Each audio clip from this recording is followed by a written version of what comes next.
Sir, Mangalagiri నియోజకవర్గంలో ఇప్పుడు మూడో కృష్ణుడు రంగప్రవేశం చేస్తున్నారని తెలుస్తుంది. వైసీపీ ద వైసీపీ అభ్యర్థి. ఎలా ఉంటుందసలు? అంటే వైఎస్ఆర్‌సీపీ సిట్టింగ్ స్థానం మంగళగిరి నియోజకవర్గం అండి. మంగళగిరి నియోజకవర్గం ఎందుకనంటే ఇది బాగా ఫేమస్. ఆహ్, కమ్యూనిస్ట్ పార్టీలు మొదటి నుంచి గూడా మంగళగిరి నియోజకవర్గంలో ఉభయ కమ్యూనిస్ట్ పార్టీలు చాలా బలంగా ఉంటాయి. అక్కడ ఉభయ కమ్యూనిస్ట్ పార్టీలకి గ్రామాన వాళ్ళకి నాయకులు గూడా ఉండేవాళ్ళు. చాలా పంచాయతీల లెవెల్‌లో ఉభయ కమ్యూనిస్ట్ పార్టీలు పోటీ పడిన సందర్భాలు గూడా ఉన్నాయి మంగళగిరిలో. ఈ మంగళగిరి 3 మండలాలు. మంగళగిరి మండలం, మరి తాడేపల్లి మండలం, దుగ్గిరాల మండలం. మంగళగిరి అర్బన్ ప్రాంతం. విజిటి కూడా దీనిలో మంగళగిరిని కూడా చేర్చారు. విజయవాడ, గుంటూరు, తెనాలి మంగళగిరిని కూడా చేర్చారు.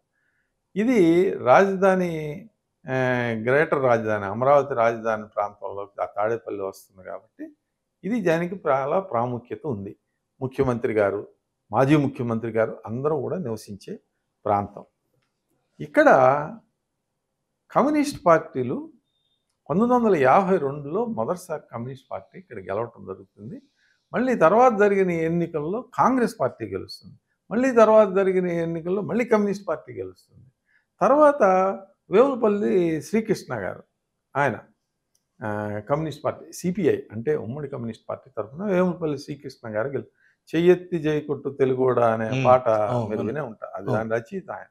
ఆయన అక్కడ గెలవటం జరుగుతుంది. ఆయన అక్కడ 2 సార్లు సిపిఐ తరఫున గెలవటం జరుగుతుంది. అయితే ఇక్కడ 1983లో డాక్టర్ ఎంఎస్ఎస్ కోటేశ్వరరావు గారు మొదటిసారిగా non Congress, non communist party అభ్యర్థిగా గెలవటం, తెలుగుదేశం పార్టీ తరఫున గెలుస్తారు. ఆ తర్వాత 1985లో కూడా ఎంఎస్ఎస్ కోటేశ్వరరావు గారే ఆ నియోజకవర్గం నుంచి గెలుస్తారు. కానీ గెలుపు కూడా భారీ మెజారిటీ. తెలుగుదేశం పార్టీ గుంటూరు జిల్లాలో 20,000, 30,000 ఆ మెజారిటీలు వచ్చిన సమయంలో మంగళగిరి నియోజకవర్గంలో 5,000 లోపు మెజారిటీతోటి ఆయన గట్టెక్కడం జరుగుతుంది. అయితే నేను ఇందాక ఒకటి చెప్పాను, అది నాన్ కాంగ్రెస్ పార్టీ అనేది ఎంఎస్ఎస్ కోటేశ్వరరావు గారు మొదటి వ్యక్తి కాదు. 1978లో జరిగిన ఎన్నికల్లో జనతా పార్టీ అభ్యర్థి ఒక ఆయన అక్కడ గెలుపొందటం జరుగుతుంది. ఆయన తర్వాత మళ్ళీ కాంగ్రెస్లో చేరతారు. తర్వాత 83లో మరి తెలుగుదేశం, 85లో తెలుగుదేశం, 89లో గోలు వీరాంజనేయులు గారు, ఆయన మున్సిపల్ చైర్మన్గా కూడా ఆయన 89లో గెలవటం జరుగుతుంది. 94లో అంటే రాష్ట్ర వ్యాప్తంగా తెలుగుదేశం పార్టీ హవా మళ్ళీ వచ్చిన సమయంలో అక్కడ సిపిఎంకి ఇచ్చారు అలయన్స్లో. సిపిఎం నిమ్మగడ్డ రామ్మోహన్ రావు గారు అక్కడ గెలవటం జరుగుతుంది. తర్వాత మురుగుడు హనుమంతరావు, అట్లా మురుగుడు హనుమంతరావు గారు దాదాపు 2 పర్యాయాలు వరుసగా విజయం సాధించడం జరిగింది. మురుగుడు హనుమంతరావు గారికి కూడా ఒక చరిష్మా ఉన్న నాయకుడు, చేనేత సామాజిక వర్గం. తర్వాత మురుగుడు హనుమంతరావు గారికి వేపురాలు కాండ్రు కమల గారికి ఆ సీటు ఇవ్వటంతో ఆమె కూడా కాంగ్రెస్ పార్టీ తరఫున గెలవటం. మురుగుడు హనుమంతరావు గారు అంటే ఆయన మినిస్టర్గా కూడా కాంగ్రెస్ పార్టీలో కొంతకాలం పనిచేశారు. కార్పొరేషన్ చైర్మన్గా, మినిస్టర్గా కొన్ని పదవులు నిర్వహించారు. ఆ ప్రాంతంలో కొంత ఆయన అంటే కొన్ని పనులు చేశారు అనేది చేనేత సామాజిక వర్గంలో ఒక ముద్ర ఉంది. అయితే ఆ కుటుంబం నుంచి ఇప్పుడు మదన్ కృష్ణుడు అంటే ప్రస్తుతం 2 సార్లు వైఎస్ఆర్సీపీ నుంచి 2014లోను 2019 ఎన్నికల్లోనూ గెలిచిన ఆళ్ల రామకృష్ణారెడ్డి గారు, జగన్మోహన్ రెడ్డి గారికి అత్యంత సన్నిహితుడైన ఆళ్ల రామకృష్ణారెడ్డి గారు అక్కడ ఎమ్మెల్యేగా ఉన్నారు. ఆయన్ని కాదని చెప్పి సాధారణ సామాజిక సమీకరణాల దృష్ట్యా మరి గంజి చిరంజీవి గారిని 2వ కృష్ణుడిగా తీసుకురావడం జరిగింది, అంటే ఇన్ఛార్జిగా. తర్వాత ఇప్పుడు మళ్ళీ జరుగుతాయి కదా అక్కడ, జరిగిన దాని మీద గంజి చిరంజీవి గారు తెలుగుదేశం పార్టీ చెందిన వ్యక్తిని ఆహ్వానించి ఆయనకి ఇన్ఛార్జి ఇవ్వటం. అక్కడ మురుగుడు హనుమంతరావు గారికి వైఎస్ఆర్సీపీలో ఆయన కూడా చేర్చుకుని ఎమ్మెల్సీ పదవి ఇస్తారు. ఇప్పుడు ఆయన ఎమ్మెల్సీ పదవిలో ఉన్నారు మురుగుడు హనుమంతరావు గారు. ఇకపోతే వాళ్ళ కోడలైన లావణ్య గారికి ఇస్తే బాగుంటుంది అనేది అక్కడ రెడ్డి సామాజిక వర్గానికి చెందిన ఆల్ రామకృష్ణారెడ్డి గారి వ్యతిరేక వర్గం వేమారెడ్డి, అంజిరెడ్డి, గోపిరెడ్డి ఈ వర్గాలన్నీ కూడా కొన్ని ఆల్ రామకృష్ణారెడ్డి గారిని వ్యతిరేకించే వర్గాలు వాళ్ళని సూచిస్తూ ఉన్నారు. కాబట్టి దాదాపు వాళ్ళ పేరు ఖరారైపోయే ఛాన్స్ ఉంది మురుగుడు హనుమంతరావు గారి కోడలు లావణ్య గారికి. ఇక్కడ విశేషం ఏంటంటే ముఖ్యమంత్రి సాక్షాత్తు మాజీ ముఖ్యమంత్రి నారా చంద్రబాబు నాయుడు గారి కుమారుడు యువగళ నేత నారా లోకేష్ బాబు ఇక్కడ పోటీ చేయనున్నారు. ఆయన ఈ నియోజకవర్గం మీద బాగా దుగ్గిరాల మండలం మీద బాగా ఫోకస్ చేసి అదే మాజీ ఎమ్మెల్యే అయిన గుదిబండ వెంకటరెడ్డి గారు ఆలపాటి ధర్మారావు గారు ట్విన్స్ అంటే వాళ్ళిద్దరూ కలిసి రాజకీయాల్లో చేసిన వ్యక్తులు. తెనాలి దుగ్గిరాల ప్రాంతాల్లో గతంలో దుగ్గిరాల ఒక అసెంబ్లీ కాన్స్టిట్యున్సీగా ఉండేది. ఆ అసెంబ్లీ కాన్స్టిట్యున్సీగా ఉన్న టైంలో తెలుగుదేశం పార్టీ అప్రహిత విజయాలు సాధించిన సమయంలో కూడా గుదిబండ వెంకటరెడ్డి గారు అక్కడ 4 పర్యాయాలు వరుసగా గెలవటం జరిగింది. 2009లో ఆ దుగ్గిరాల నియోజకవర్గం మంగళగిరిలో కొన్ని భాగాలు, తెనాలి నియోజకవర్గంలో కొన్ని భాగాలు కలిసి, అందువలన వేమూరు నియోజకవర్గంలో కొన్ని భాగాలు, కొల్లూరు ఉంది, అది వేమూరు నియోజకవర్గంలో కలిసి ఇట్లా ఆ మార్పులు చేర్పులు జరిగినాయి. కాబట్టి ఆ నియోజకవర్గం ఎమ్మెల్యే స్థాయి నాయకులు గుదిబండ వెంకటరెడ్డి గారి అనుచరులు దుగ్గిరాల నియోజకవర్గంలో చేరటం జరిగింది. చాలా గ్రామాన మైక్రో లెవెల్ మానిటరింగ్లో నారా లోకేష్ గారు పనిచేస్తూ ఉన్నారు.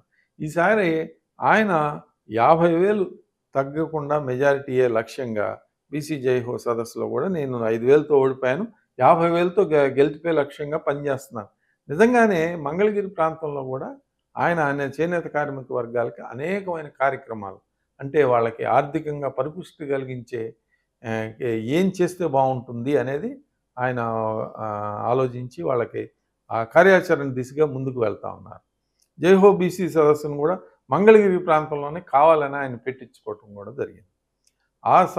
ఆ నేపథ్యంలోనే ఇండిపెండెంట్ అంటే వర్తక వాణిజ్యవేత్తలు చాలామంది ఉన్నారు. డాక్టర్లు, లాయర్లు, ఇంజనీర్సు, అంటే పెద్ద మనుషులు, అంటే వాళ్ళు ఏ పార్టీ ముద్ర వేసుకోరండి. ఊళ్ళో పెద్ద మనుషులుగా ఉండే వ్యక్తులు ఆ మంగళగిరి మున్సిపాలిటీలో వాళ్ళందరినీ కూడా నారా లోకేష్ గారు పర్సనల్గా వెళ్ళి కలవటం కూడా విశేషం. ఇవన్నీ కూడా రాబోయే ఎన్నికల్లో ఊరికినే సామాజిక వర్గాలు లెక్కలేసుకుని వాళ్ళంతా మనకేస్తారు, స్టాంప్ వేసి వేస్తారు అనే ఆలోచనలో వైఎస్ఆర్సీపీ నాయకులు నేను కూడా ఉన్నారు. అవన్నీ ఏమి జరగవండి.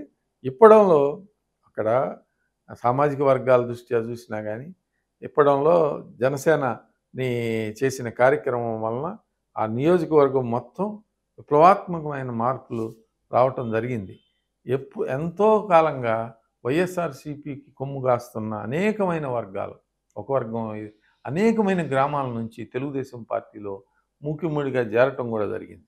కేవలం మంగళగిరి టౌన్లో మా సామాజిక వర్గం మొత్తం కూడా వైఎస్ఆర్సీపీకే వేస్తారు అనే ఒక విధమైన నమ్మకంతో వైఎస్ఆర్సీపీ ఉంది. అదే నమ్మకంతో వాళ్ళు పనిచేసుకుంటా ఉన్నారు.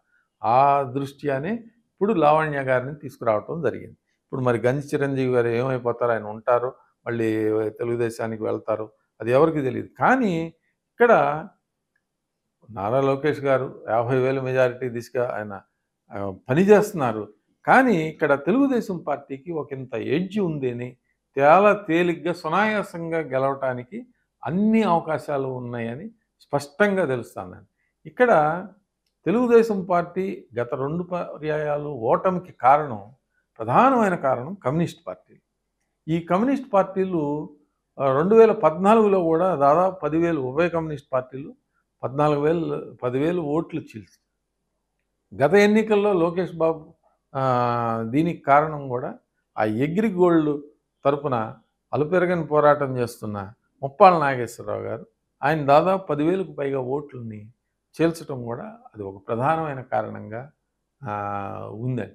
ఈసారి ముప్పాళ్ళ నాగేశ్వరరావు గారు, ఆయన వర్గం మరి ఏ విధంగా పనిచేస్తుంది, ఎంతవరకు లిమిట్ చేస్తుంది రాబోయే పోర్లు అనేది కూడా మనం పరిశీలనగా చూడాలి. ఇక్కడ భాజపా కూడా 2,000-3,000 ఓట్ల బలాన్ని భాజపా కూడా కలిగి ఉంది. మరి 1-2 రోజుల్లో భాజపాతో కూడా పొత్తు కుదురుతుంది అనే వార్తలు వినవస్తూ ఉన్నాయి. గత ఎన్నికల్లో జనసేన పార్టీ పొత్తులో లేదండి. అక్కడ జనసేన పార్టీ సిపిఎం, సిపిఐ పార్టీలకి మద్దతు ఇచ్చింది. కాబట్టి ఈసారి జనసేన పార్టీ మంగళగిరిలో నారా లోకేష్ గారికి సంపూర్ణమైన మద్దతును తెలుపున్నారు. కాబట్టి ఏది ఏమైనా మంగళగిరి నియోజకవర్గంలోని 3 మండలాల్లోనూ, మున్సిపాలిటీల్లోనూ అన్నిట్లోనూ మెజారిటీ తెలుగుదేశం పార్టీకి వస్తుంది. ఆయన దాదాపు 25,000 నుంచి 35,000 మధ్య ఆయనకి ఓట్ల మెజారిటీతో గెలుస్తారు అనేది మా యొక్క సర్వే అంచనా. మరిన్ని అప్డేట్స్ కోసం మా కాయ్ టీవీని సబ్స్క్రైబ్ చేసుకోండి. మా వీడియో కనుక మీకు నచ్చినట్లయితే లైక్ చేయండి, షేర్ చేయండి. మీ విలువైన అభిప్రాయాలను కామెంట్ బాక్స్లో తెలియజేయండి.